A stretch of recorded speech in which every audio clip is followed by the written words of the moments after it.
Մեր ժողովրդին մի բան ասեմ, որ երբեք պետք չէ հուսալքվել, երբեք պետք չէ դեվատապ լինել եւ ինչպես քիչ առաջ ասեցի,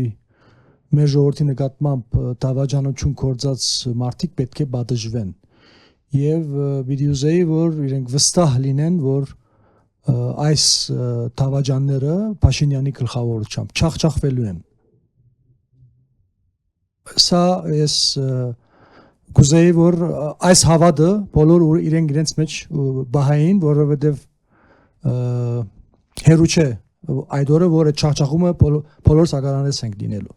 Հիմա վերադառնալով ըստ առաջնահերթության, ապակային մենք գլխավոր մեր խոսքը լինելու է մեր ժողովրդի հետ, բայց այժմ ես կուզեի ըստ առաջնահերթության այսօր իմ խոսքը ուղղել մեր համագիրներին, մեր աչագիստներին, փևերը քաղաքարը գրողներին, հազարավոր մարդիկ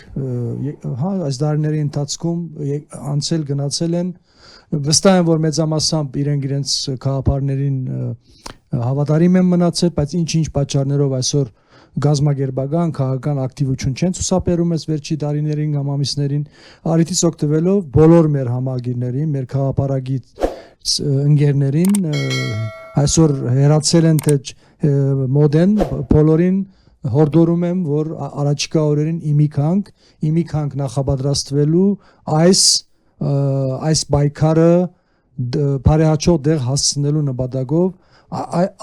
այս պայքարը եւս ինքը փոքրիկ ճակատամարտ է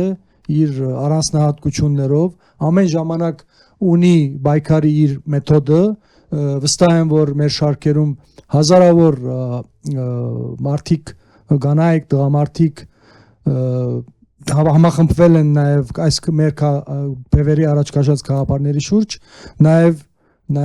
վճռական քայլ անելու իմաստով եւ իշխանությունները հերացնելու իմաստով եւ Արցախը չթողնել պիտի չթողնա հազարավոր մեր աչագիստներ պատրաստ էին ամեն ինչ անելու, որ Արցախը այսօրին չհասնի, սակայն ինչ-ինչ պատճառներով մեզ չի հաջողվել։ Հիմա կուզեմ ասել, որ եկել է ժամանակը վերաուժավորվելու, հա, մենք պիտի նորից նախ պետք է ուժ հավաքենք, կազմակերպվենք, իմիքանք եւ դրանից հետո նոր բացվելով դեպի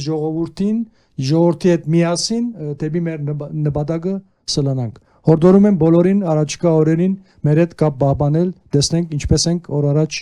գնում առաջ։